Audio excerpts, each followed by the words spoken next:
Lord have mercy.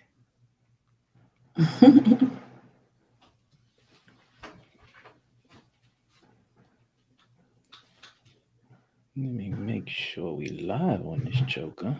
Okay. All right. Let me cue a intro real quick.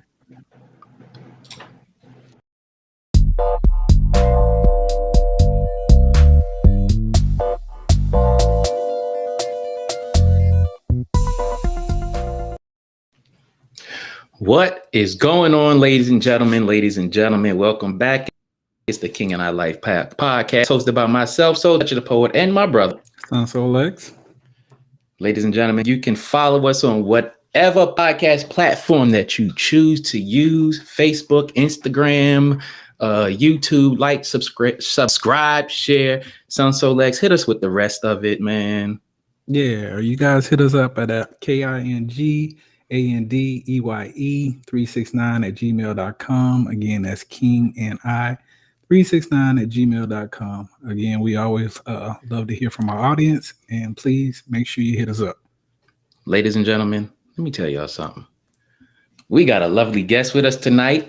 She goes by the name of Sheena LV. She is the host of Owning She podcast. Well, she had a little technical difficulties, but she is with us. Miss Sheena LV is in the house. Hello. Yes, there she is. I'm gonna let her introduce herself a little more because I don't think I could do it proper justice. So, Miss Sheena, go ahead, introduce yourself to the people. Well, first of all, thank you guys for having me on your wonderful platform here. I am Sheena LV, host to Owning She podcast, which airs every Thursday at 8 p.m. Central, and you can find it on all streaming platforms. I am also an author, poet, writer, publisher. You name it, I probably do it. And I am here with these guys to talk. Yeah, yes, we is here to talk. Wait, like I told y'all earlier, keys to her abyss. Now, that title is, like I said, is fire, is deep. When you came up with this title, what were you thinking? Because it's a double entendre, triple entendre, and all that stuff. Well, okay. Let me tell you a little bit about me. I interact, I think, I feel, I know, I speak, all from an internal standpoint, right? So when I thought about keys to her abyss, I thought about how can I get him? He needs to know how to unlock the door, basically. How can he get to my abyss? So I wanted to give the keys to it. You know, I want you to know where my heart space is, where my thought space is, my love space, and my sexual space. All of that. I need you to know the keys to get to me in that type of way. I consider myself a sapiosexual, so it's definitely an intellectual thing. You have to move me in that type of way, and that's where Keys to Her Abyss came from. The keys. Definitely. Wow. So like, you got anything to throw on that? Me, myself, I think that every woman watching or who's going to watch, go pick up a book. Yes. Go pick up that book, please. And men too. Y'all go pick up that book too. Yes. You see, I got it. I ain't too shamed. I got it. I ain't my copy yet, but I'm definitely gonna give me a copy. Got it. If you mind, I'll tell a little bit about it. It's a poetry book, but it also has 3 short stories in it. They are erotic stories. My mind is very, very vivid, so you definitely want to get the book. Yes. And definitely go check out her podcast. Look, I'm telling you, it's very insightful, very informative. I enjoy it. And I'm sure anybody who goes over there and checks it out will enjoy it as well. Yeah, definitely. Because I was listening to it earlier this week, and y'all know me. I'm completely, totally honest about it. If it's dope, I'm gonna say it's dope. If it's not, I'm probably gonna be like. But anyway, it's dope. I highly recommend you guys go check it out. Please do. Thank you. If So, you Yes. raw, it's raw. yeah, yeah. She be Yes. spitting that real fire, that real gas. Hmm. Make sure you can go Yes, check it out. indeed. So, the topic tonight is, why do women complain about being sexualized but engage in a lot of the social media challenges? We're going to jump into this conversation with Sheena LV, and we're also going to still pick her brain about, her brand and all this, that, and the other. But I don't even know where to start, son. So where you want to start at with this? Let's just dive right into it, man. Like, what are your thoughts, Miss V? Well, I'll say this. I believe that it has a lot to do with self-love. That's case in point, period. And I think that a lot of women, we are in the age of social media. We are in the age of where everything is trending, monkey see, monkey do. But being a woman, I can tell you something that I know, and I know that a lot of women compete with one another. So it's not even necessarily something they wake up and say, I want to do. They just, because they see another woman do it. So now they want to do it because it's a thing. Women have to outdo the other. That's the thing. But I think that when you say being sexualized, I don't understand that logic or that concept when you show half your ass, or bouncing it, or like you say, interacting in these different challenges or whatever. And then when you get a picture in your email or somebody coming at you, then you mad about it. And it's like, if you think like a guy, and a lot of ladies love Steve Harvey. Me particularly, I'm not a fan, but the people who love Steve Harvey, if you think like a guy, that's kind of, you're selling sex. So I'm going to go after that, Right. so. Yeah. My thoughts was on. I kind of go along with what you're saying. You're not gonna outdo me. Right. It's just not gonna happen. So even though I'm putting myself, in a space where I'm actually sexualizing myself, the challenge to that particular female, it may seem cool, she likes it or whatever, and she sees the next female do it, so she's like, why not? It's just a challenge, there's no harm behind it. But I can do it better. She exactly. did it, I can do it. But I'm gonna put on a better outfit. I'm gonna put on a longer weave and longer nails, and I'm gonna do it better. That's the mind frame. I'm telling you what it is. Seriously.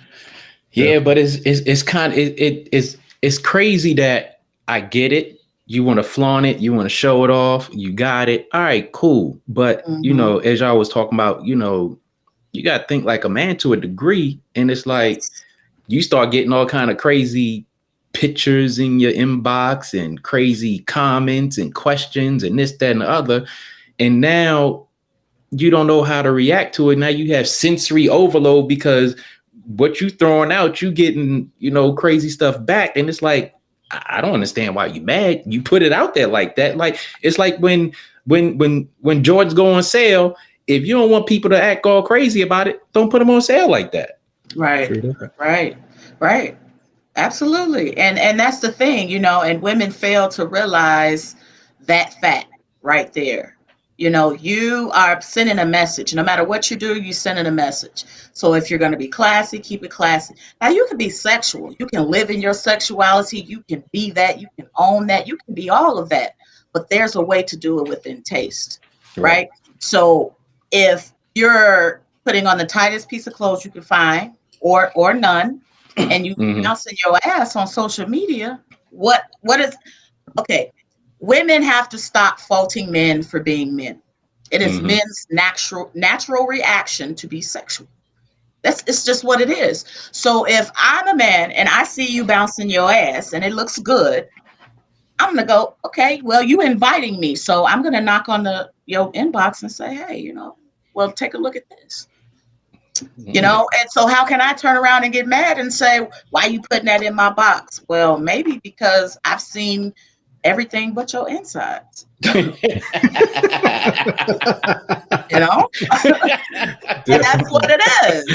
Pretty much. Oh man, that's a lovely way to put that. Yeah, I mean, yeah, I don't even know what to say behind that one. I mean, the thing about it is when, again, they put themselves on display like that, it's a form of flirting to a certain degree. But again, it's kind of like, let me pull you in, and then when you get here, I'm shutting you down. So it's kind of like they're playing with men's emotions to a certain extent. It is, but that's when it comes a time for the man to be emotionally, sexually, and mentally strong and stable. You know, and a lot of men will look at that and say, you know, mature men will say, you know, well, I mean, it's good to look at. I'm not really interested in it. You know, and I see. What's this, Pastor Cheryl? She says, but some of us don't have to flaunt or put it out. And that is true. That is true. Absolutely. But when you are putting it out there, you are sending the invitation. That's the difference. It's one thing for it to be uninvited, but it's another thing to invite it, I guess, unconsciously or subconsciously, and then get mad when you know as a woman that this is inappropriate. You know that. You know that. You know, now granted, in history, we barely wore clothes. We barely, you know, did all that kind of stuff. But it's 2021. This is not that time. So you need to put some clothes on. Yeah, a little something. But, you know, I mean, yeah, and I totally agree. Some women don't do it on purpose. Some don't invite it. But, you know, I was particularly scrolling through Instagram last night and this morning. And I'm like, another one. It's like every 2 or 3 perfectly like regular posts on Instagram. Then it's like I'm seeing like 7 or 8, you know, ass is shaking, legs gapped open, shirts with the nipples poking out, just a whole bunch of stuff. Now, I'm not complaining because hey, it's eye candy. It's brain candy. But then I'm sitting there looking like, I wonder how many people are in your inbox. And it's like, I'm looking at the comments and like in maybe 3 or 4 minutes, you got like 7,000, 8,000 comments. And I'm like, yo, yo. Yeah. And so that's when the question is asked, what are you really doing it for? I mean, are you doing it for the challenge? Are you doing it to outdo the other woman? Or are you wanting this type of attention? I mean, you know, when I do things, I do them with a purpose. So like, what are you doing it for? What do you expect to gain out of this? Likes? I know. I mean, if you don't have no sponsorship with somebody, then I don't know. I don't know. It's kind of like giving it up for free. Right. Seriously. They do. Pretty much. So, Sheena, talk to us about your brand and your various ventures that you have going on. Well, aside of the podcasting, I do publishing. I write books and I publish them under my company, Venus Publishing. Outside of that, I have the Divine Sister Circle, which is a non-for-profit where it's a safe space for women. And we have a gentleman's sector called the Gentleman's Experiment, but where men and women can come and talk about different things in life. Because a lot of people in the world don't have anyone they can talk to. They don't have someone that they can, you know, vent to, or even on a personal level. So we have privacy policies in place for that. But outside of that, I'm just moving and shaking and grooving, you know. I got my podcast going, which is going really good. We'll be coming up on a 1-year anniversary, Phone and She, and I'm so excited about that. Yeah, there's just a lot going on. I also wanted to mention that I have a couple of new books that should be releasing later on this year. But other than that, you know, I'm keeping busy. That's what's up. That's what's up. So when did you create Owning She LLC? Like when did it come to you and you say, you know what, I'm gonna move on this thought? When am I going to put this in action, so to speak?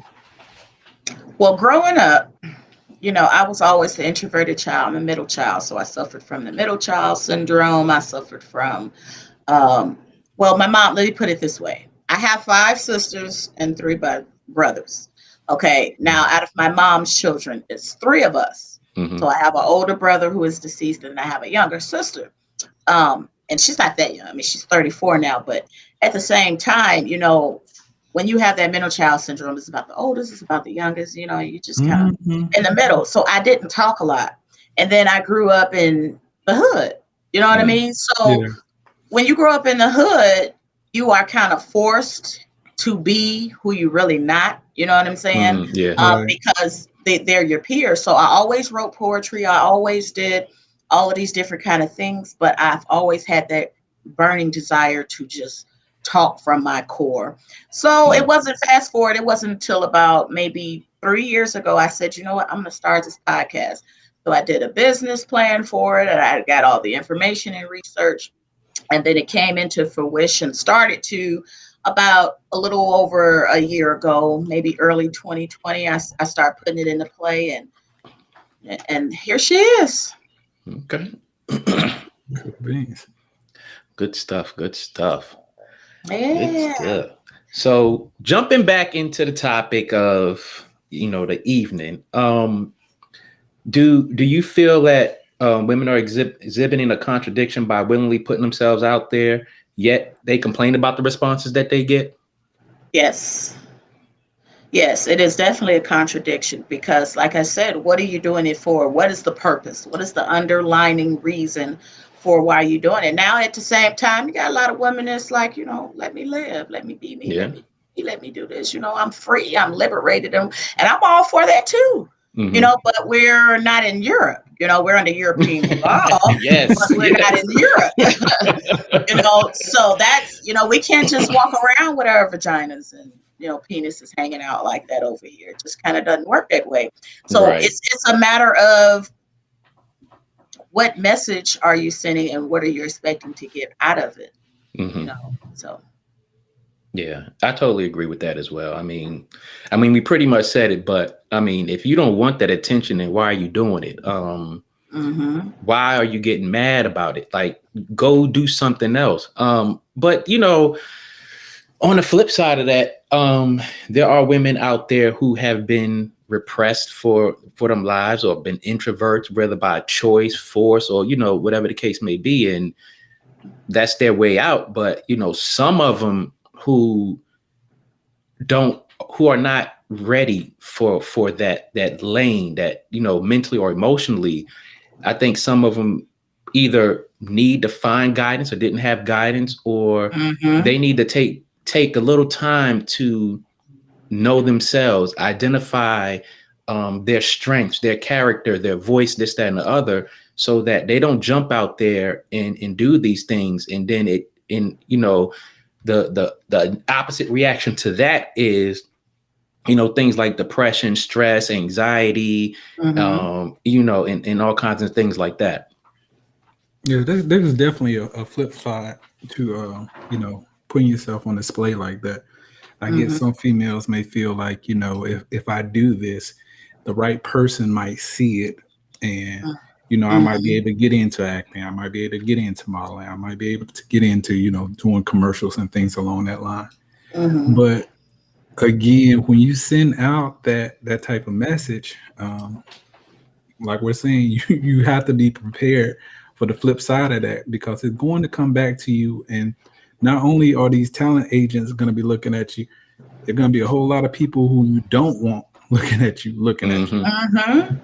Because that type of behavior exhibits, you may want to get into acting and modeling, but you got to have a level of class to yourself. What I'm saying, for those type of positions. Otherwise, you're just going to be in videos. You know what I'm saying? So you're not going to be able to get a professional role like that, because unless you're just getting into a sexual type of role. But, you have to show the world, you have to show men, you have to show other women the best parts of you at all times. Now now you can show the ugly. There's nothing wrong with showing the ugly. Right. You want to be your best and internally and outwardly, all the time. So when we talk about this type of thing, the contradiction or being sexualized and then complaining about it, you have to think about the mental space of people. Yeah, attention seekers. But why are they seeking that attention, Pastor Cheryl? They're seeking that attention because they once never got it, right? So, well, I mean, what other reason would you have to be seeking attention? Some people are fatherless, motherless, and I think a lot of stuff that women do nowadays is on the butt end of a man. And it's true. Either somewhere, some point in their life, a man made them feel less than. So when that thing keeps happening over and over and over, at some point you have to stop and say, why is it happening over and over? But on the flip side of that, the women are like, okay, in their mind, you know what? I'm not going to give a fuck about nothing. I'm going to just do me. I'm going to turn into this type of person. I'm going to be over sexual. I'm going to be over verbal. I'm going to just be a savage woman. I'm just going to do whatever I want to do. And then you turn around and you want a man to look at you a certain kind of way. So it's an inner thing that women have to stop and say, okay, how am I being presented to the world? One thing that when you say what are they looking for and stuff like that, one thing in their reasoning, one thing that we cannot omit is some of these women have been sexually abused and stuff like that. So that could be a reason for them doing that. So Cheryl says this whole social media thing is a whole different animal. Women aren't always out there because they are trying to catch the attention of men. They are fishing for those coveted likes, and they feel like the more they show, the more they will get. It's amazing to me what people will do for those likes. It's almost like their identify and self-worth is wrapped up in that. Oh, yes, that's heavy. That's a very good point. That's the truth. That's the truth. It's the truth. Like someone once told me, you're only as hot as your next post. So when it's true. Because and that's just like when things happen, in the world with the shootings and the what do you call these? The actors or whatever, entertainers pass on. It buzz for what, a good week or two, and then you're done. And that's the same thing with a post. So women are constantly trying to have the best picture, the best post, the best. It's all about the attention, the instant gratification of I feel like somebody right now, So yeah, it's crazy because I think back to the movie The Players Club when the main character she had this client in a club where she was stripping, and she knew him from the club, but lo and behold, the guy followed her home. She's like, what the hell are you? That type of creepiness, it does exist. It does. So that be the thing that really, when I see women doing that, again, they have to consider that side of it too. Me personally, I don't, subscribe to those type of people doing those things so much because I think about it like this. I have younger cousins, female cousins. I have nieces. And I don't follow that because I'm like, even if we are related, I don't want to see you shaking your ass. I don't. If you're doing this whole challenge thing and, you're putting yourself up to be displayed in a way that's less than what I know you as. So for me, I can't relate to it. So I just don't follow them on any of those social sites. Oh yeah. I can see that. Definitely. I wouldn't want to see my female cousin if I were a guy. In that type of light either. Right. Yeah. So when it comes to this, and we know sex has been selling like hotcakes for a long time. Do you feel like minority women are being exploited or exploiting themselves more than Caucasian women? Um, okay, I'm not going to say minority because I don't think we are minorities. Mm-hmm. But I will say that yes, culturally, yes, we are being more exploited, and it started a long time ago. With the big lips and the big butt. Remember, they made fun of the lady. Mm-hmm. And so now, well, let's say fast forward a few years, past that, then you had where the black man always wanted the white woman. Okay. Mm-hmm. So there are so many different reasons why, and I understand there are so many different reasons why black women want this type of attention. So many reasons why. Because we have, and I'm being serious, I understand Right. it because so many women have tried to, well, us culturally, black women have tried to be, I guess, that woman for our men, and we haven't kind of gotten that back in return. Mm-hmm. So yeah, but definitely, back to the case in point, I do think we are being much more exploited than Caucasian women. Absolutely. Yeah, I remember growing up, when music videos were the thing back in the day.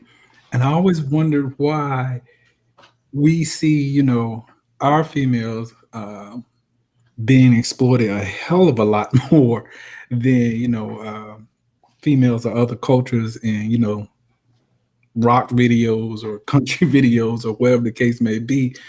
The females are there, but they're not being put on display or being degraded like our women. Mm-hmm. Because we don't demand that respect. Yeah.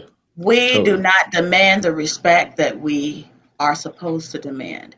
And I think, again, that falls back to because we have been on the butt end of so many different failures when it comes to a man that we really don't think we deserve it. We Mm. really don't think we deserve it. And that's a subconscious thing, and that's why you see women constantly after the bad guy.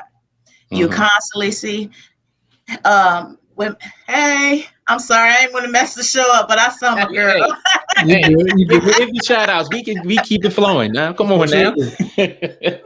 But that's why you see so many women wanting that exception from men because we never really got it. Like I said, we were made fun of for having the enhanced object, body parts, and then we were told that our hair was too nappy or our skin Mm. was. You got the colorism thing too. You got the darker women against the lighter women. And you got the women who have tried to get so many different things out of a man only for them to walk away and give it to a white woman or go give Mm. it to another woman of a lighter color. She could still be black, but if a darker woman gets left by a man and goes to a lighter woman, you get what I'm saying? So that Yeah. Mm-hmm. so many different things cause that, in the psyche of women, so many different things. And I understand it for sure. When you mention that causes a vicious cycle, because you have those guys who treat black women so bad, Mm-hmm. over and over and over again, and they have this vicious cycle of being treated bad. They exploit themselves and this, that, and other. They don't like it, this, that, and other. But the other downside to that is when you have a decent man who approaches this woman because he doesn't see her like that, he's not good enough for her now. Mm-hmm. And Mm-hmm. that whole vicious cycle is toxic, like to say the It's least. it's so toxic. And I agree with you because black men, I just want to say this to you guys. We love you. Black women love you. And we always have and we always will. Are we upset and disappointed? Yes. Mm. And it's not at who you are and it's not at what you are. It's about how you handle things. But as women, we have to understand the man's psyche to a point. Men, black men in general, but black men are attacked, belittled, degraded, beat down on a daily basis, right? So we have to have some type of emotional maturity and control over how we deal with certain situations when it comes to dealing with a man. So if we want this respect from a man, we have to exhibit that ourselves in order to get it. Definitely. True words. Definitely. On the inside, I am standing up yelling right now. I was like, thank you for saying that. I appreciate it. Oh No man. problem. No problem. It's real. Seriously. I mean, you guys deserve it. And I'm gonna just say, I'm gonna just say, because this is what I'm passionate about. But ladies, we have to let these men be men. We Mm, have to learn to be quiet. You mm, may think it, you may feel it, but it's not a need to say it all the time. mm, You don't have to say it. Let it pass, because you don't know what's going on in his mind. You don't know what happened earlier. You don't know what, you know what I mean? You don't know what happened in his day at work or whatever. You just have to be in silence sometimes. Sometimes your presence alone mm. is enough. You don't Yes. have to do all the naked. You don't have to do all the extra, the makeup, because I know my husband tells me all the time, you don't have to do all that. Mm. Take all that makeup. Where you going? That's what he said. Where you finna go? Do I need to get dressed? You know what I mean? So, it makes them uncomfortable because you're Oh man. over trying. Like, it was one movie I saw with Sanaa Lathan in it.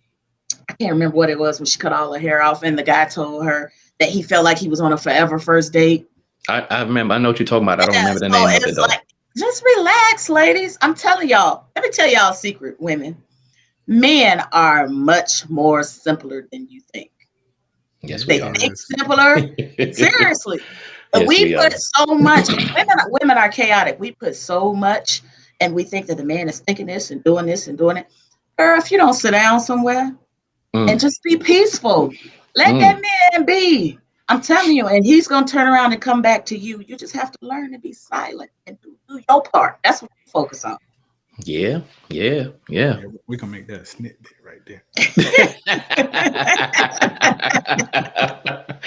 Oh man. So to take a break from the topic at hand, when when is the first time that you thought about publishing a book, and how long did it actually take you to publish your first book? Um, I've been wanting to publish a book probably since I was, I don't know, a teenager or so. But it wasn't until about 5 to 6 years ago when I said, you know what, I'm going to do this.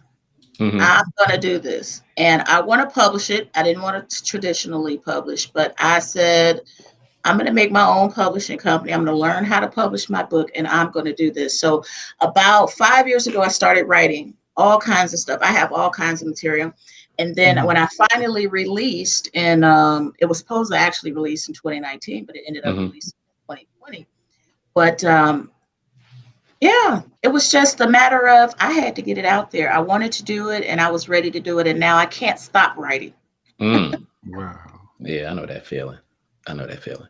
Yeah, because I started writing in like seriously writing in '97, and I was like, I want to publish a book. I want to publish a book, but I was always scared, hesitant, and all Mhm. the thoughts that go into it. Finally published my first one in 2016, and it was such a relief.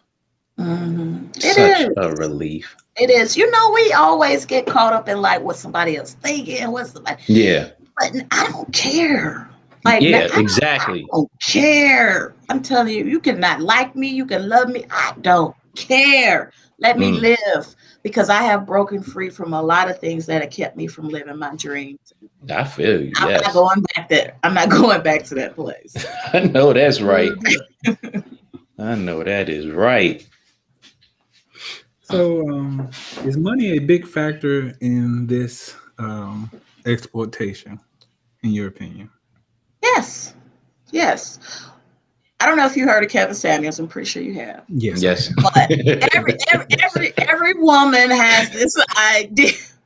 Every woman has this idea of getting the richest man, right? Mm-hmm. And then they want that. Why? Because women don't want to work. Women don't want to do nothing. You know, we just, and if I had the choice, I wouldn't either. But you know, they want a man that is going to give them everything. But women don't realize the B side to that tape. Mm-hmm. You know, when you get that kind of guy, you're gonna deal with a whole lot of shit.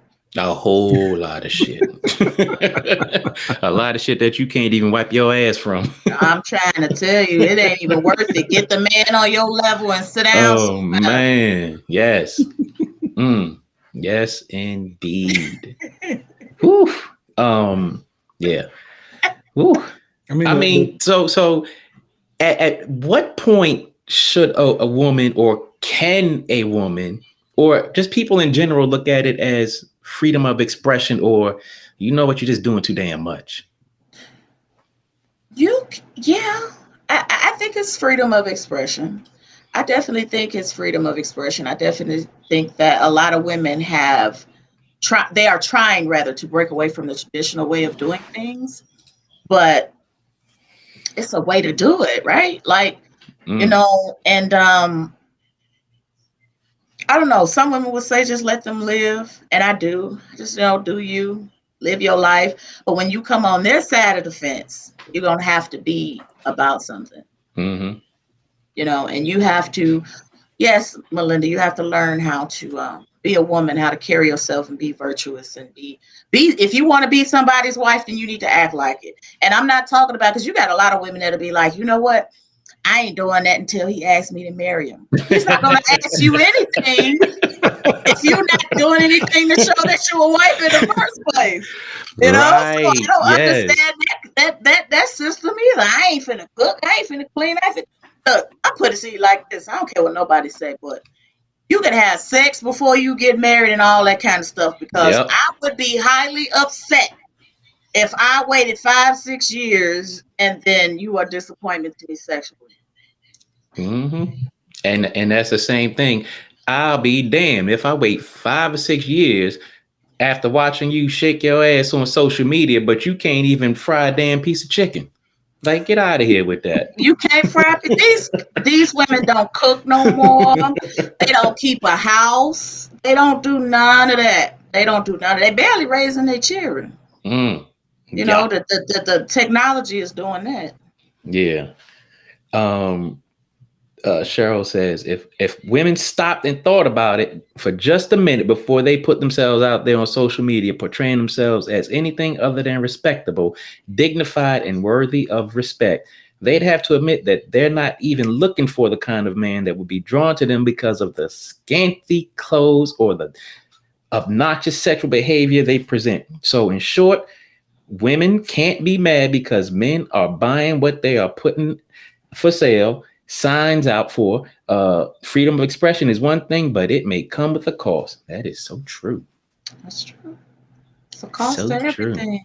Mm-hmm. Yes. I mean, my thing is when some people say, you know, why are you giving wifey energy when you're just a girlfriend? And, well, who even made that rule though? Exactly. I'm sorry. Go ahead. I mean, the thing about it is, it's like whether you're a girl or a guy, if you have a car that you like, you want to test drive it first. Right. You don't want to just look at it on the aisle and be like, yeah, I really like that color. I like those rims. I agree. But if you never start it up, you never take it out on the road, you don't see how it performs, you don't know how it goes in the curves or how it stops, then it's kind of like you want the after effect, meaning you want to be the wife, but you don't want to do the work in order to get in position to be the wife. Absolutely.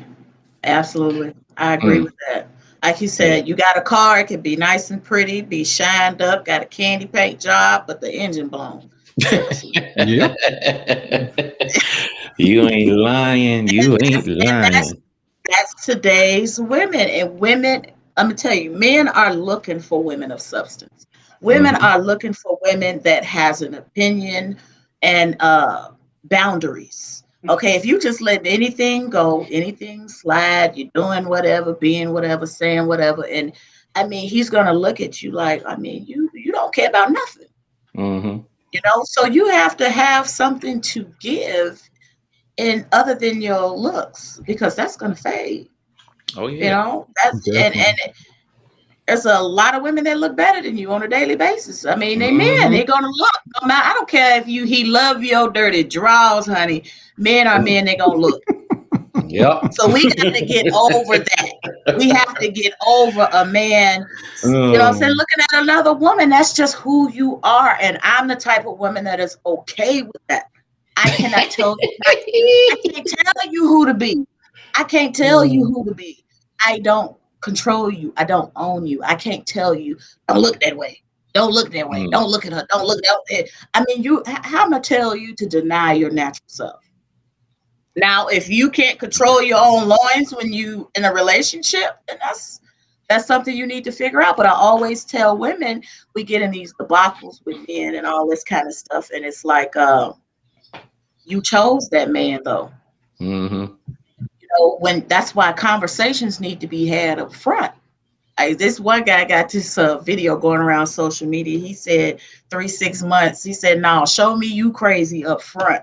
And I'm serious. I want to know the first day your ass crazy. I want to know. I'm not gonna waste no more time. I want to know. We're not gonna go on 100 dates. We're not gonna do no 90-day rule.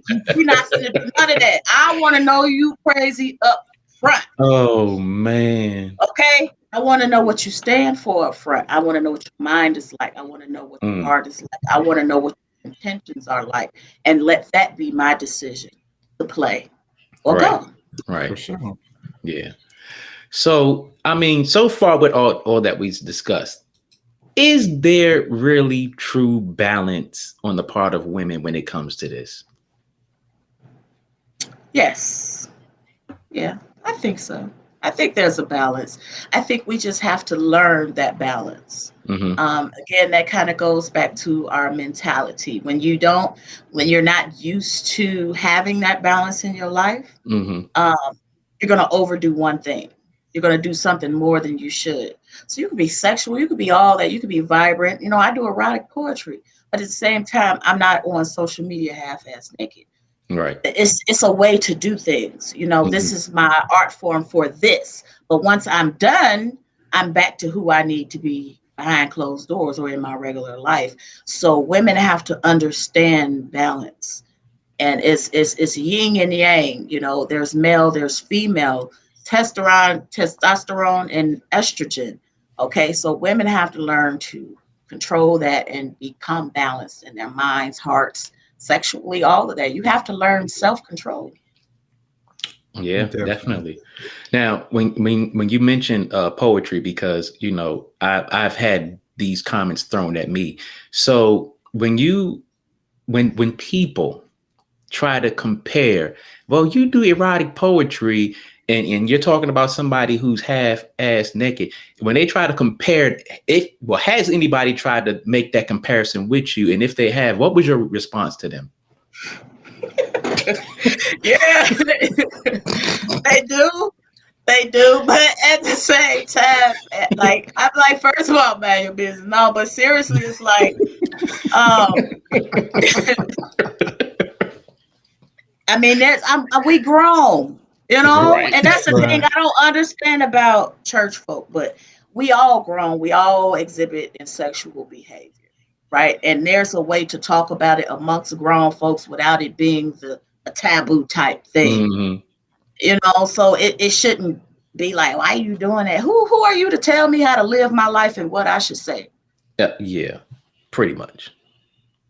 You know, and the funny part is, you know, they'll criticize you for your words and, well, you're planting this in somebody's mind and this, that, and the other. But these are the same people who are scrolling and well, some of them are doing it, the social media challenges, and they don't criticize some of the TV shows that they watch that are showing the same thing. But it's like, oh, well, your erotic poetry is just too much. I'm like, help me understand.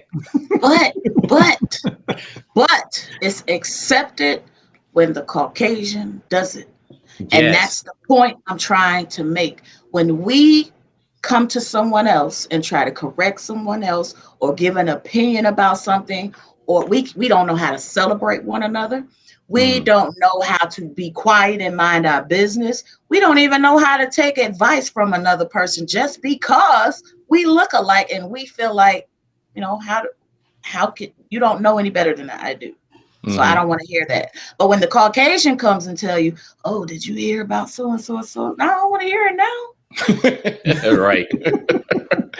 Get that out of my face. I'm good. So when it comes down to these type of challenges, the question really is, how much is too much? Like where do we draw the line in the sand, as they say? I would say too much would be Cardi B and that other thing. What other girl? What's her Megan name? Thee Stallion? I would say that's too much. Now, I understand you're entertainers, and I understand all of that, but at the end, I don't know about Megan, but I do know Cardi is a mother now.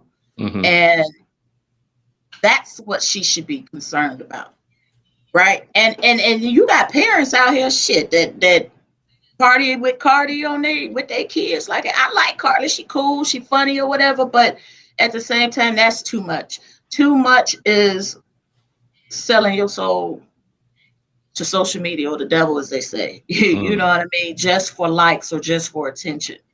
Or being overly sexual. It's okay to be sexual. Some people are erotic. That's just who they are. And I'm okay with that. There's nothing wrong with that. But you can't just, like we say, walk around naked and just do things. It's a way to do it. Right. Definitely. Definitely a way to do it. I don't even know if I could ask this question, but should women take a stronger stance overall? And if so, which women have the authority to like really be like, hey, we need to regulate this? Because back in the day, okay, it was a teenage thing. As we came into the new millennium, it became in the 20s thing. Now it's just way wide across the board. And it's like, who should take a stance, and should they take a stronger stance? Yes, we all should, and yes, we should. And I say that because women don't know, we don't know the power we have. We don't know the power we hold. We don't know the influence we have on this world. We are the mothers of the earth. Understand that, okay? And you have the power to change anything around you. Anything around you, whether it be a man, your child, your friend, your coworker. You have that power because that's what you were put here for. So you have to cultivate that part of being yourself. Somebody says big difference between sexual and being skanky, right? But absolutely. Well, I'm sorry. Go ahead. No, my thing is, I totally agree with you. A lot of men are under the impression that it starts with the man. The man has to take the lead, to kind of get us out of this predicament that we're in. I say nope. BS on top of BS. BS. That's what I was leading to. I'm sorry. Go ahead. But my thing is, I believe that women, like you say, they are the key to, the man and woman energy. When you have a good, strong woman at your back that got your back, man, there's no telling how far any man can go, especially when you got a good, strong black woman behind your back. Absolutely. Absolutely. Yeah, and this topic is touching on a lot of the previous podcasts that we did, and to both of y'all points, it's kind of not hard. Men are not groomed to know where to look to find these women, and they're looking to these women who are exploiting themselves. And as you said earlier, Sheena, are they competing with each other, competing with themselves? These men are looking at these women and they're looking at, okay, I want, in their brain, America's Next Top Model, as they define it in their brain as to what they see as far as exploitation goes. And the first one that gives them that attention, they all in, and then they get heartbroken, and now they're degrading the women. and it further perpetuates this vicious cycle. It starts with us. It starts and it ends with us, ladies.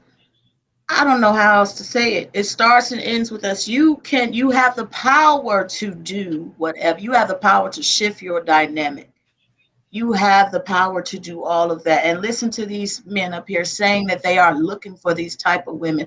It's the women who are failing themselves. We are overthinking it and not thinking it through, if you get what I'm saying. So when women don't want to do their part, they feel like it's owed to the men. But if these men are so bad and doing so many different things that you don't like, how about you as a woman take a stand and everybody else take a stand? Now, when every woman is on one accord, the man doesn't have any choice but to follow suit. And that's the point I'm trying to make to the ladies with Owning She podcast. You have the power to change the way men are today. You birth these men. You are woman. This is man. You are woman. They come from you. So you have the power to change that. But you have to possess that and know that within yourself. But until then, they're going to keep running around ragged and doing whatever. And so when you are approached by a real man, what's going to happen? You're not going to accept him. He's going to be boring or lame, or he's, you're not used to that type of good behavior. So you're looking for something that's not there, and then, like he said, it's a perpetuated, never ending cycle. We have to have control of our emotions and say, hey, you know what? I'm going to get in tune with myself. I'm going to love myself. And if this man wants to be with me, this is what he's going to have to do. And stand on that shit. Period. You all are not requiring respect. You are not demanding it. You are letting men get away with whatever just for the sake of not wanting to be alone.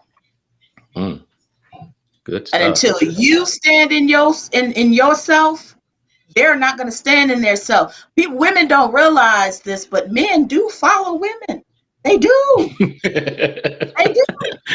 Well, you got mama's boys, auntie boys, grandma's boys, like a man once told me. He said, women come out of vagina and spend the rest of their life trying to get back in the womb. Right? You have to, seriously, you have the power. You have the keys. Do you hear me? Wow. You have the keys. Just saying. Man, there's a collection plate going around right now. I put in an extra 5. Preach your truth. Preach it. Oh man. So in that mic drop in a session that you just had, you plugged Owning She podcast. Please go check out Owning She podcast. It's so much fire on there. What do you think, for as far as your podcast go, what do you feel it was your greatest episode or greatest moment on your podcast? I believe my greatest moment was actually recently. I spoke to 2 different women that I highly respect. One of them is actually here in the audience tonight. But when I can interact with a woman and have intelligent, mature dialogue, and something comes out of that, and they come back to me and say, hey, Sheena, that helped me. Hey, Sheena, I heard that. I'm going to do that. Then that's all I need. A great moment to me is just being heard, right? And coming up, I'm going to be doing a lot of topics on loyalty, because we as people look for loyalty from everybody else, and we aren't loyal to ourselves. How can I ask you to give me something I'm not giving to myself? You're not saying no when you want to. You're not, taking care of yourself like you're supposed to. It's a mental thing. It's a mental thing. And your mind has the ability to change, again, everything around you. Yes, Cheryl indeed. says, women teach men not only how to treat them, but how to treat other women. I totally agree with you, Cheryl.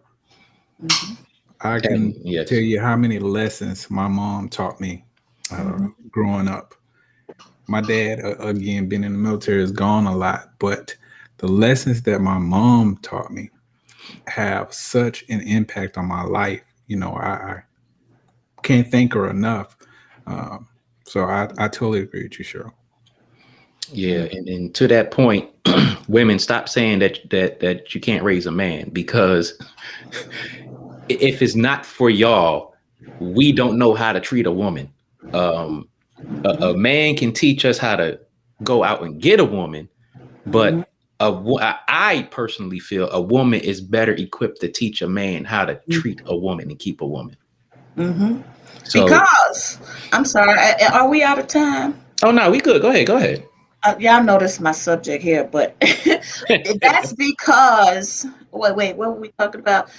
Teaching a man. Yeah, we were just I was talking about that recently too on the podcast, because a lot of men don't have the right example sometimes, and so when they have lived a life a certain kind of way for so long, and they get with you and they really like you and whatever, and we look for every little thing that's wrong instead of trying to fix what's right. We have to learn to listen to these men internally.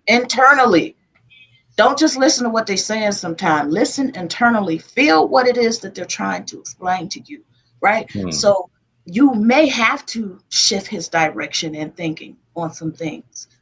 There's nothing wrong with teaching a grown man anything. And you got these men, I ain't teaching no man shit. I ain't doing that. But you sitting in the house by yourself. Oh, man. And been by yourself. You get what I'm saying? And that's the way of the world. We were not meant to be alone. So women, I'm not buying that shit that you don't need a man. You lying. We were not meant to be alone. Man was made for woman. It's a balance. Understand that. You are not meant to be by yourself. So if you're not going to give him the respect, he's not going to give it to you. But you have to respect yourself first. Yes, indeed. Yes, indeed. Yes, indeed. Totally. So what were some of your biggest hurdles as far as getting started? In podcasting? Or just generally? Yeah. Fear. Yes. Fear. I was afraid. I was that person that I'm talking about right now. I was that person that was scared. I knew it all, and but didn't know anything at the same time. And so fear kept me back from doing a lot of things, and being told when I was young that I didn't make sense, or that's stupid, or you can't do. You know, like I say, I come from the hood. So when you come from the hood, your peers are not going to praise you. They're not going to look to you and say you can do this or that. So I always felt like, you know, I this is all I have. All right. This is where I'm from, and this is all I'm going to ever be until I made the decision to be different. We'll say it. Hey, and still, go pick up this book, Keys to Her Abyss, Sheena LV. All right, look, fire. I'm gonna keep plugging it. So the first time that I came across you is with our mutual friend Linda Moses, Miss Melinda the writer, dope poet that I've known for a long time. Yes. When you did, and thank you for having me on your erotic poetry event. I totally enjoyed myself. How long did it take you to actually put your first one together? I'm over it. Look, no, seriously. I don't know if this is gonna blow your mind or whatever, but I'm a bit of an overachiever. And I think me and Melinda got that event together in, like, I want to say a month. Oh, wow. I'm talking about we humped, okay? We got it together real quick. You know, she was there by my side, and she was doing what she had to do, promoting whatever, and we had to. Look, and then here's the thing. I never did a virtual event, so I didn't know nothing about how to stream. I didn't know nothing about none of that stuff. So I figured all that out on my own, how to get it connected to YouTube and how to make it private and how to get the tickets to that. So, but I did it but we do, like Melinda and artists, 30 days, if that, maybe, you know what I'm saying? Maybe 35, 40 something, but yeah, no time. That ain't bad. That ain't bad. Ladies and gentlemen, we got Sheena LV with us, and we're discussing why do women complain about being sexualized but engage in a lot of the social media challenges. So I hope you good on time. You good on time, Sheena? Yeah, I'm good. All right, cool. I'm good. So next question is, where does the responsibility come into play? Should parents be held accountable for what their children are consuming? This is a hot button topic, but I want your input on that question. Yes, but at the same time, parents can't control everything the child does. Think about when we were kids. Our parents taught us right, taught us what to do, what to say, how to read, write, raised us well. But when we got outside, we wanted to explore. We wanted to figure things out. Well, I don't get mad when I see a disobedient child. You know how people always say it started at home, but that's not necessarily the case. Yeah, you could have a well-rounded family and still turn out to be the worst of the worst. So honestly, I think it's just a personal choice and decision. But at the same time, yes, responsibility as far as certain kids that you like, age wise, yes, cut off the tablets and the games at a certain time. No, you cannot watch this or that. But then, there's a flip side to it too, because when you keep a child away from something, and then they finally get to it, they're going to want to get to it. You get what I'm saying? They're gonna be like, well, why are you trying to keep it away from me so bad? You tell the child 100 times, don't touch that, don't touch that. Then they finally touch it and they burn themselves or knock themselves out. And they're like, you're like, oh, I told you not to touch it. But it's that thrill of wanting something you can't have. Right. Yeah. So we have to understand that in children too. You know what I mean? Like, they want it so bad. They don't understand the danger. We can try to protect them, but sometimes you gotta let kids hurt themselves. But most of these teenagers and kids nowadays, they know more than we do because of the internet, and I don't think there's really a way to contain it because it's everywhere. Even back in the day, like you had family TV, Partridge Family, and I'm saying all those kind of shows or whatever, and that was good TV. But now you got family TV shows, daytime TV that is just it's just as bad as social media. So it's like you can't really shelter kids from a lot of stuff nowadays because it's everywhere. You can just talk to them about it and hopefully they make the best decision. Yeah, you can as a parent, you can only be accountable for so much. I mean, a lot of the phones today, they have screen time and you can block certain apps and certain time limits and this, that, and the other. But the problem with that is you don't know what the next parent is doing. You don't know if your child is going out, getting a burner phone or whatever the case may be and consuming all this sexualization. And you just did. Sometimes there's no end to it. It's not. We're imperfect. We're human. Yeah. We have to understand that we are human. We are imperfect people. We're not going to have it right, do it right. None of that ever. We just got to live life the way it is and get away from these rules of everything and learn to love ourselves and our families and allow people to make the decisions they want to make for themselves and respect them and support them. And I think that would eliminate a lot of mental problems, a lot of emotional problems. If we stop trying to put a cap on how people feel and what they think and what they want to do, people will be a little bit more open to express themselves and we'll be a healthier culture. Yeah, I agree. And to add to that, people need to stop saying they don't know how to express themselves. Because I can let you express yourself in this way, and this way. But at the same time, if I have a conversation with you, I'm gonna need you to be able to have that same passion in your conversation with me that you have when you shaking your ass or being half naked on social media. Give me that balance, because I can't understand how you say I don't like expressing myself, but it's like, art is a form of expression. And if you're calling shaking your ass on Instagram anything, it's art and it's expression. So if you're doing this on TikTok and all this other stuff, and you can't have a conversation with me to explain or express in words why and what you're doing, you need to stop doing that. Yeah. Yeah.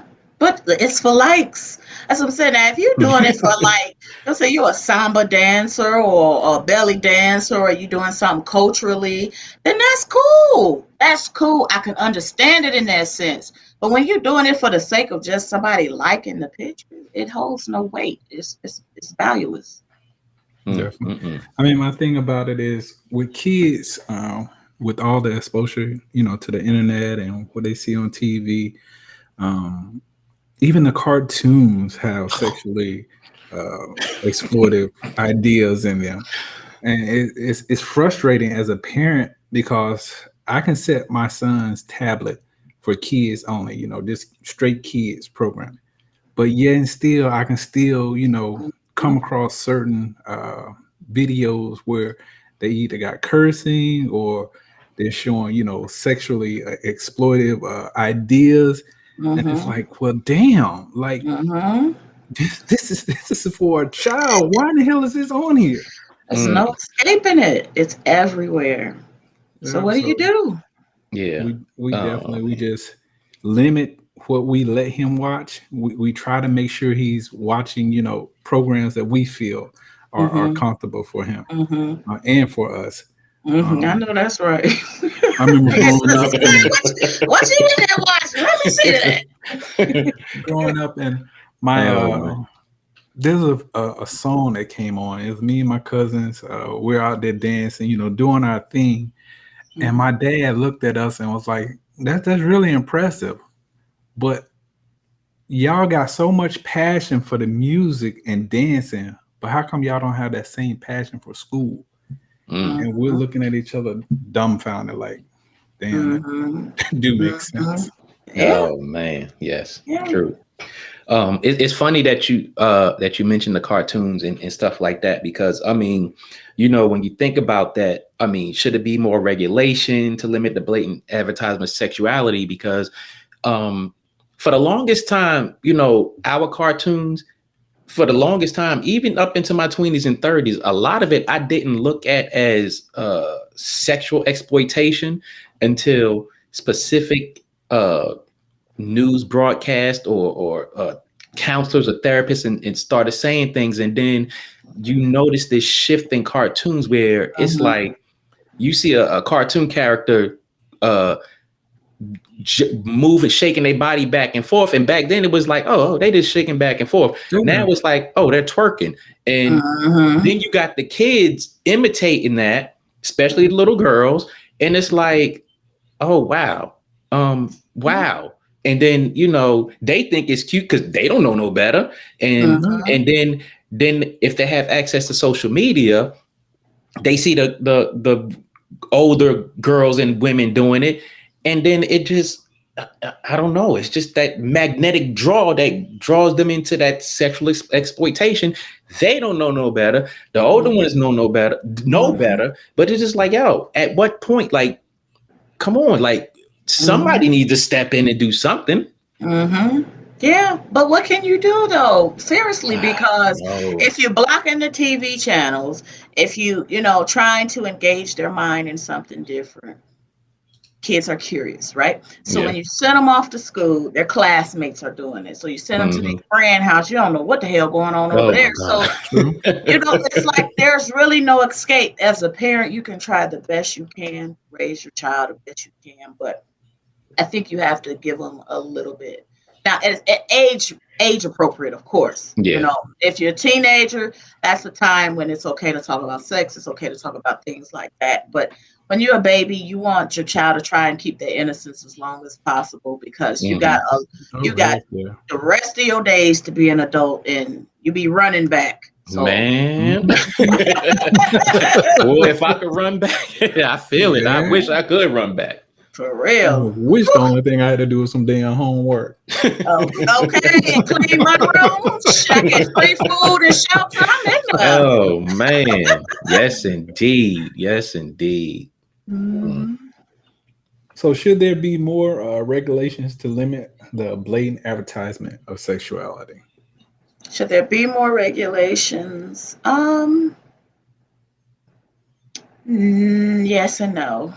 Mhm. Um, like I say, as far as the children, yes, you want to make it to where they are focusing on education, they are focusing on bettering themselves, and not just what's going on social media and the TV. And no, because when they do grow of age, um, and say they travel, uh, what we call sexual here is not really that sexual somewhere else. You get what I'm True. saying? So it's like a give or take. It's like, what do you do? Mm-hmm.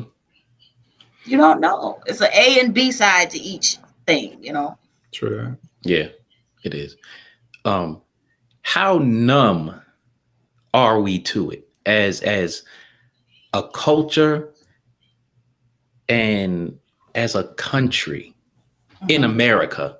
Hmm. Because we live in our own little Right. micro bubble when it comes to this. So how numb are we to it all? To the sexuality, The sexualization and exploitation.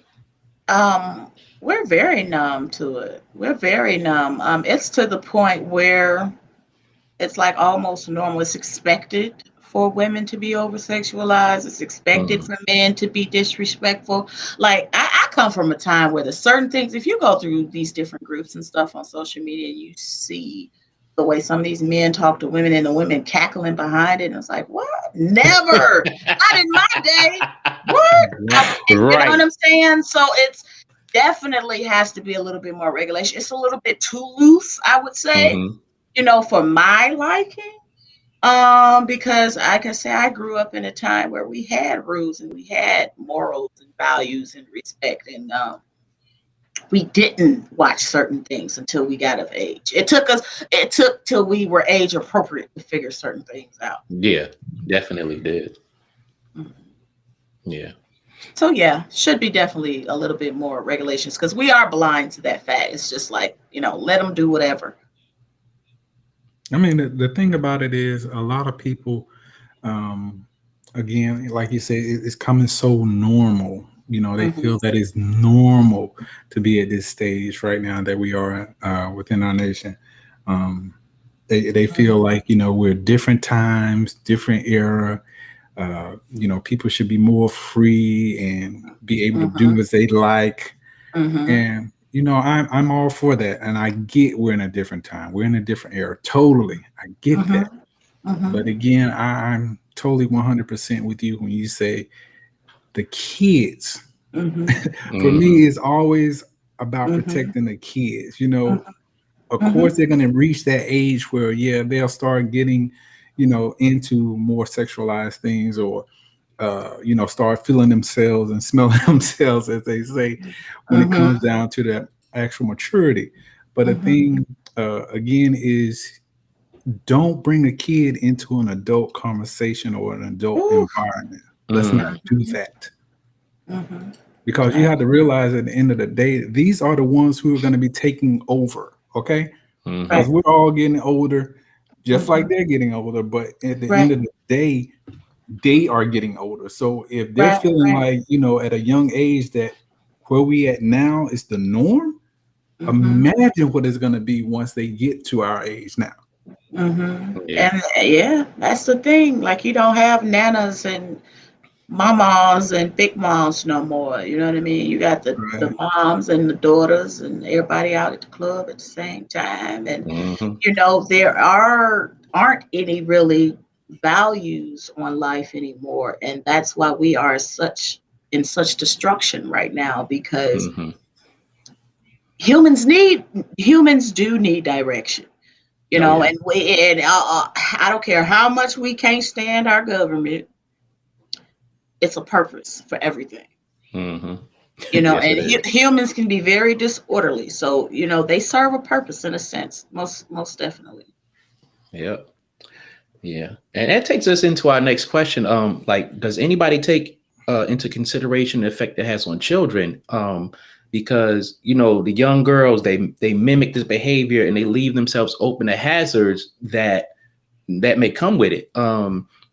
A lot of people are not really thinking about, kidnapping anymore or sexual predators, and things of that nature. I mean, to me, it doesn't seem like that. Like, at what point do they take this into consideration? Because yes, it's cool, it's funny on social media, but then you got these little girls out here walking down the street, gyrating and shaking their asses, and hey, old boy over here, pedophile, or he might try to snatch you up, be a sex slave. So why aren't more people taking into effect the effect that it has on children? They don't care.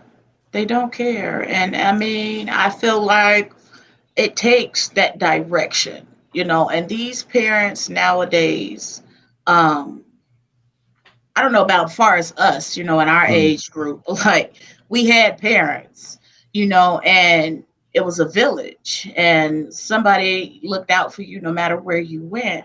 But nowadays it's not like that. It's everybody's out for themselves. So when you have that type of scenario going on, you have people who feel like the elderly don't matter. They're knocking them down and robbing them. The kids' future don't matter because that ain't my job. I'm tired. I got the stuff to do. I'm overworked, underpaid. I'm mad. I got a problem with this or that. And so the kids are being ignored in such a way nowadays that is very much sickening because they don't have that direction. And I talk to a lot of the youth in my family, and they want that direction. Right. They want that discipline. They want that care. And as an adult, if I go out into the public, I should feel safe. I should feel like my brother or my sister or whoever's around me, if something was to go on or jump off, you got my back. And kids should feel that same way, but they don't have any regard anymore. I don't know what's going on today. Nowadays, people have just lost their man and went crazy. But seriously, it's just I ain't never seen nothing like this before. This is you know what? I just stay at home. That's what I do. Yeah. The thing about it is, I'll give an example of a situation where me, my father, and one of my cousins, we had gone to a racetrack. I love going fast, so a racetrack is like a second home to me when it comes to drag racing. But anyway, we're sitting in the stands, and this little boy was walking by, and he was crying, talking about he couldn't find his dad. And part of me was like, man, I'll help you. I wanted to go down and grab his hand and try to find his dad. But then the other part of me was like, wait a minute. Now you see all these people here, they might not have a true intention like you. They could say that, hey, he's trying to take that little boy, or his dad might walk up to me, what the hell you doing, my son? And we scrapping. I'm up here, with the true intention of helping this child find his father. But all those things came into play and ran through my mind. I'm like, damn. So I kind of like, I watched him and made sure no one messed with him. But eventually his father did walk up to him and get him. And I was like, thank goodness. Because I was scared for this little boy. But at the same time, I was like, if I was to grab his hand. And being who you are. Yeah. I don't know what comes behind that, And I think it's totally sad that we come to a place in this country where, true intentions could turn into something other than true intentions. Yeah, you can't correct another child because the parent now they want to fight you because you said something to the child, and it's like this is a demon spawn, and you're gonna get mad at me because he flipping off for doing this or doing that or robbing the store or whatever the case, Right. And it puts you in a bad spot because you can't correct other people's children, and I think that's kind of where it started, when it got to the point where parents start saying, don't say anything to my child. If they do something wrong, you let me know. Okay, so now you got other people that's just letting things happen, and it's like, I'm not, like you said, you in a bad spot. You don't know what to do. So I think people have, in essence, just stopped caring to even lend that helping hand. Yeah, and that ties into this topic because I don't know how many little girls that like in the mall, or even, I'm driving, they walking down the street, and cars come by, they bent over shaking their asses at cars and stuff like this. And I'd be like, I want to go over there and snatch that little girl up and say, you better stop that bullshit. But it's like, if I do that, like Son Soul Lex was saying, I have good intentions, but the people around me might look at me like, oh, what is he doing to that little girl? See? And then, Lord,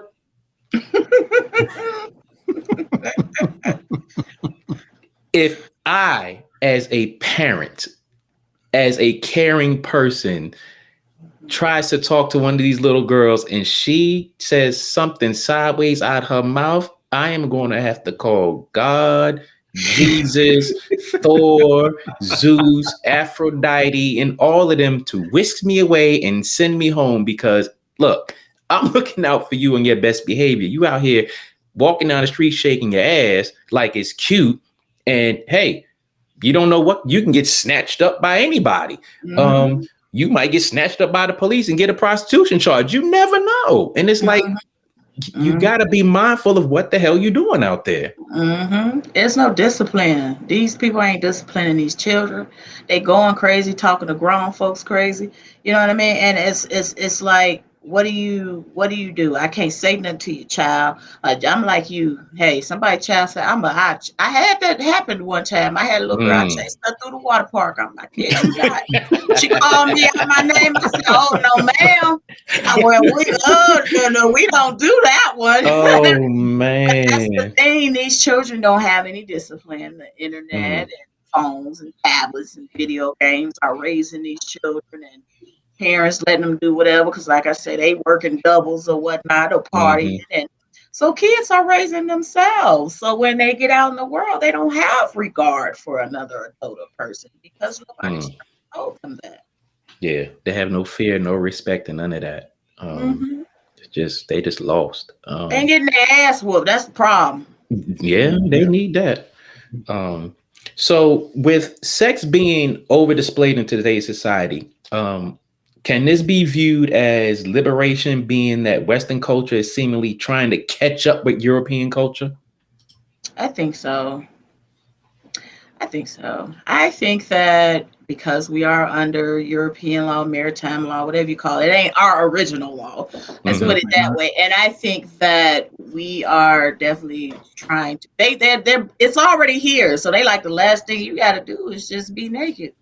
You know what I mean? Look at how it is over there in Europe. Some places are still beautiful, but you got all these riots and stuff going on. And so we, look like a third world country. And hopefully not. It seems like we're heading that way. But yeah, that's the thing. I think that, we're definitely playing catch up.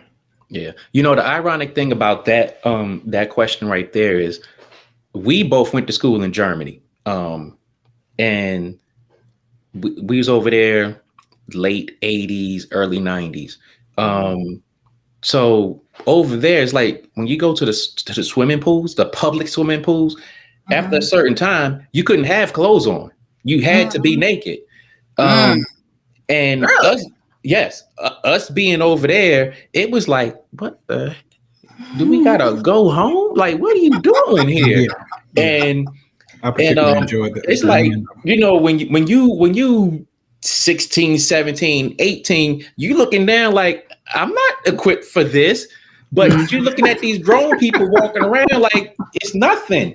And then it's normal. Then when you're back here, it's like, I'm safe now. And then now these days it's like, okay, they do it classy over there. To put it classy. But out here, it's like, oh, nah, we throwing this here and throwing this here. And I'm going to shake my thong in your face and this, that, and that. It's like, Yeah, because Europe has always done that. So it's not over sexualized. You get what I'm saying? Like, we have kept clothes on for so long. As soon as somebody take the clothes off, we going crazy. Like, I don't know, we gonna throw a G-string up, probably put it between a breast or whatever. I mean, the crazy stuff goes on. I just don't understand. think we're definitely trying to keep up with Europe now. We just we late. We way late. That's for sure. But you know what? What blows my mind about that is, you know, those early settlers came from that culture, came here and said, "Oh, we're gonna keep our clothes on now." And it's kind of mind-boggling because it's like if people really took the time to just really sit back and chill out, okay, that's how it life was. And then you also have to factor in clothes wasn't always an invention in the world. Right. So at what point did y'all be like, oh, everybody got to put their clothes on? Oh, it's illegal to do that. And now we're in this cultural paradox to where it's like, oh no, they're taking too much clothes off and they're doing this and they're doing that. It's like, what kind of mental game is this to where it's like, okay, that's what it was. Now this is what it is. Now it's shifting and now y'all doing too much. Right. That's true. Man, look, I'm not gonna say that. But let me say that I had to watch myself sometimes. But you are so right. We barely wore clothes. You had a little bit of this, a little bit of that on, and because it was natural, it wasn't over sexualized, right? So now, fast forward hundreds of years later, or whatever, and we've been told to put clothes on and cover up, so it's unnatural to us to see somebody naked like that. Like, what are you doing? Like, because then just because they saw a naked woman, they didn't get all, oh my goodness, and it was natural. That's what it was. A woman had breasts, a woman had a butt, she was cute, whatever. That's just who she was. Men didn't go insanely crazy like they do today. Over sex. Yeah. Seriously, it's crazy. It is crazy because it's like what you were saying, what was being said earlier, as far as, if you keep this away from a child, when they get it, they're going to go crazy over it. And it's like, I'm going to snatch nakedness from human society and then I'm going to sneak it. They're going to sneak around and see it. Then I'm going to throw it out there. Now, not only was we going crazy when sneaking it, now it's so blatantly out there. It's like, we still going crazy. Because if we'd have missed out on all this time, we playing catch up. Like, y'all been having a ball, y'all been naked, we'd have had these cloaks and coats on, and we ready to get free now. So we centuries behind the power curve. Like they say, once you pop, you can't stop. That is so true. Oh man. I'm enjoying this, you guys. I'm glad you are. Thank you for being on here. Ladies and gentlemen, again, we got Sheena LV. Check her podcast out, Owning She Podcast. Check her books out. Check all of that. When is your next virtual event? It is coming up in August. It's coming up in August. Yeah, we got something. Yeah, it's coming up in August. We got some. It's April. What's going on? I don't care. I don't care. Look, it was January. Some of us are fiends. Some of us are fiends. I know, but we got a show. Let me tell y'all, we doing this way different. Okay. I don't want to give it too much away, but we're really planning it out and thinking about it. We want it to be really nice so that people can tell other people, Okay. But it's coming. It's coming in August. It's gonna be bad. I'm gonna tell you that. It's not gonna be your usual. Get on the mic and talk. We doing this. That's what's up. Doing it right. Man, make sure you keep us informed on that because we will advertise that. Hey, definitely. I will do. Costumes and all. It's gonna be a good show. Oh yeah. Man. Yeah. And this one is gonna be called Bedtime Stories. So, okay. Yeah. Damn it. Where y'all doing that? Oh man. It's coming. That's what's up. Stay tuned. Yes, indeed. So the young boys who get sucked into the sexual desires at an early age and engage in activities that they aren't ready for. What are your thoughts on that? Um, well, they're not ready for it because they don't know how to. I lost somebody. You lost somebody. Wait, I clicked my computer some kind of way, and I don't see y'all no more. We Oh, here we still go. Here see we you. Yep, we definitely see it. go. Okay. Woo! Okay. So, what was the question again? I'm sorry. Um, Let me see. The young boys who get sucked into the sexual desires at an early age and engage in activities that they aren't ready for. Like we know that young men nowadays they hot in the pants, as they say. But Hmm. what are your thoughts on that? Well, I honestly think that it's that pressure on boys to be boys. It's expected for boys to be boys, and um, they are automatically put in a position to sexualize women. They are automatically put in a position to be more mature, to be men. Right. So it's irresponsible because you are feeding a beast when you do that.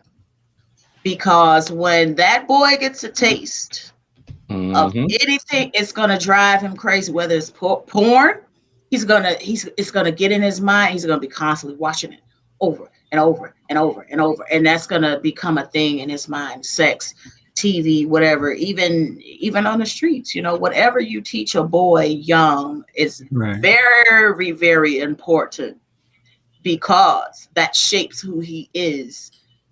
So no, I don't think we should present sex to boys early, even though they are boys and they pee start raising up in the middle of the night and all that kind of stuff, and they start figuring it out, Oh my but goodness. we want to teach them to be responsible with that because you have the power to build a nation right there in your loins. Mm-hmm. You got to be responsible with that. Yes, indeed. Yes, indeed.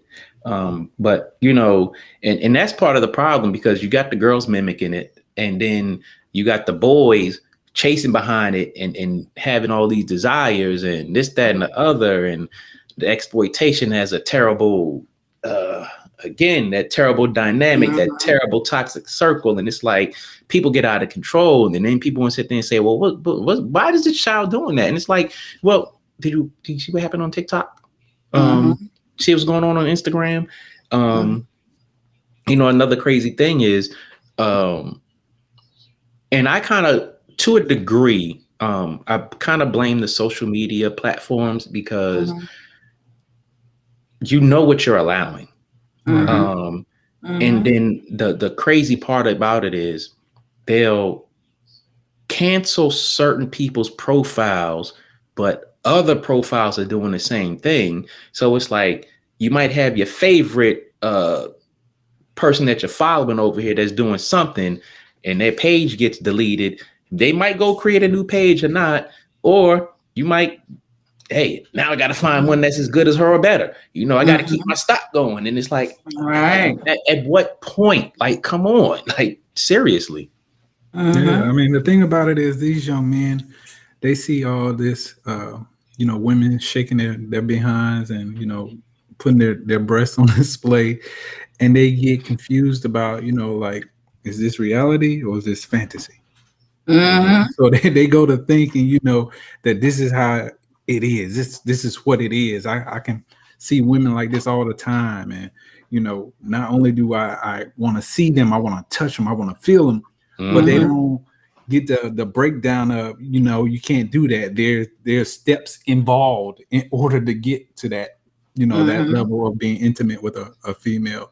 So it's definitely something that we men and women have to teach our young boys that regardless of what you see on TikTok and some of these sexual outlets, there is a difference between what you see there and actual reality. Yeah. Hell yeah. And those decisions that men make. I mean, that CP, that child. I mean, what is this? She's child support. CS. That right there. follow a man for a long time. It So sure will. what you doing? Yeah. Another thing that also plays a negative factor in there is dating websites. I was on dating websites a while back, and before a lot of this stuff was popular on, Instagram and all this stuff, dating websites were notorious for this stuff. Even the earlier, like the Yahoo groups and all this, that, and the other. So that also played a part in it. But back then it was more likely that it was, just adults. But as FCC regulations, kind of chilled out a little bit, and these platforms popped up, and it's so profitable, and this, that, and the other. It's like, this is like too many wildfires in California. It's really no stopping it, but at the same time, it's like, yeah, like we were saying, what can you do? What can you do? I feel sometimes like as a human, like we're in a twilight zone, and I authentically believe we are just spiritual people having a human experience, and you just gotta live it out. I mean, I don't know. We wreck our brain trying to figure out what to do right and what to do wrong. Just live. I say. Yeah, definitely. I don't know. Definitely. So, what are the challenges that women face as they judge other women in this arena? Because,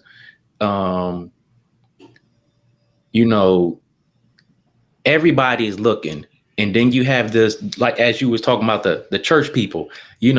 Some of them are so critical of what these women do, but the pushback is crazy. So, what do you think are some of the challenges women face when they're judging other women about this? Like I said earlier, I think that women feel like it's inappropriate to correct another woman or to speak to another woman about whatever. Women are not acceptable to other women. And I don't know what like I say, I think that came from the men. Like I say, at some point a woman has been let down on the hand of another woman. She may have wanted this man and he wanted somebody else. So now women are put against each other as competition. So when it comes to correcting another woman, we're not readily available to hear it. Right. And I think the only way around that is to, one, self-respect. You have to love yourself enough to know that when someone tells you something, it's more 9 times out of 10 for your own good, right? And don't take it that kind of way. Right. Just say, okay, you know what? I might have been out of pocket. I didn't see it that way.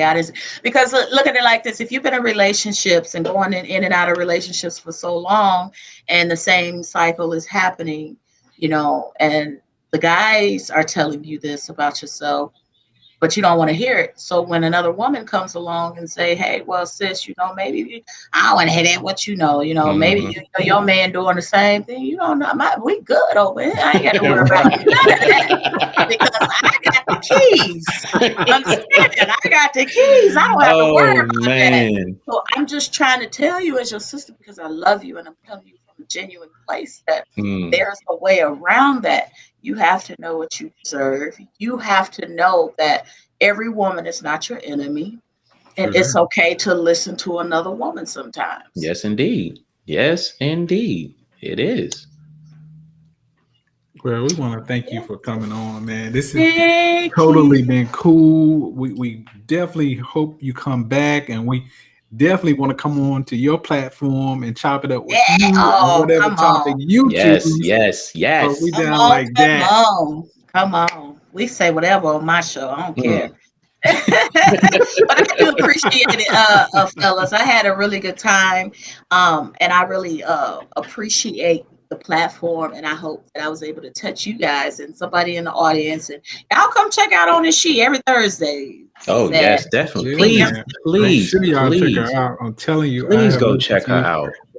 Her episodes, a few of her episodes, and man, I was sitting there like, wish I had me some damn popcorn because everything they were saying, it was dope, man. And yeah, y'all like, gonna love this loyalty coming up. It's gonna be I can't wait for that one. I'm gonna definitely tune in. And definitely key to her abyss. Go pick the book up. Please go pick it up. Please. Whew, I can't even. Go ahead, man. Please tell the people how they can reach you, how they can get your books, your podcast, all that. Break it off for them. All right. Again, I'm Sheena LV. You can find out anything you want about me at www.sheenalv.com. You name it, it's on my website. You can be a guest on the show. You can do advertising, whatever you want to do. You can find it there. You can find me on Instagram at Sheena LV. You can find me on Facebook at Only She Podcast and Sheena LV. Oh my goodness, Twitter, Sheena V. YouTube, Only She Podcast. I'm getting there. I'm not, doing too much. And when you listen to Sheena LV, Only She Podcast on Thursdays is 8. I'm on all listening platforms. So all of them. All of them. So you won't miss it. Except for Pandora, but I'm working on them. Oh, hey, she just made it forgot easy about for y'all. Pandora. Yeah, I'm working on them. They're a little bit, they take a while, but we're working on it. But it's been a pleasure. I definitely enjoyed it, you guys. Yes, thank you for coming through. It was a pleasure. It was an honor. Thank y'all for tuning in. Thank y'all for your input. Thank y'all for your support. I'm Soul Toucher the Poet. And I always forget, I got 3 books out there. You can find them on Amazon. It's Taste My Poetry, Taste My Soul, Ballads of a Poeteer, and The Book of King, Quotes, Thoughts, and Invocations. You can find those on Amazon. Follow the King and I Life podcast on whatever podcast platform that you subscribe to. Follow us on Facebook, Instagram, YouTube, Patreon. Make sure you hit that Patreon. Yes. Son Solex, go ahead and tell them where else to hit us at. Oh, yeah. If you guys have questions, you have comments, if you want to be a guest on our show, we'd love to have you. But you can reach us at KingAndEye369@gmail.com. Again, that's KingAndI369@gmail.com. Holla at you boys. And we are out.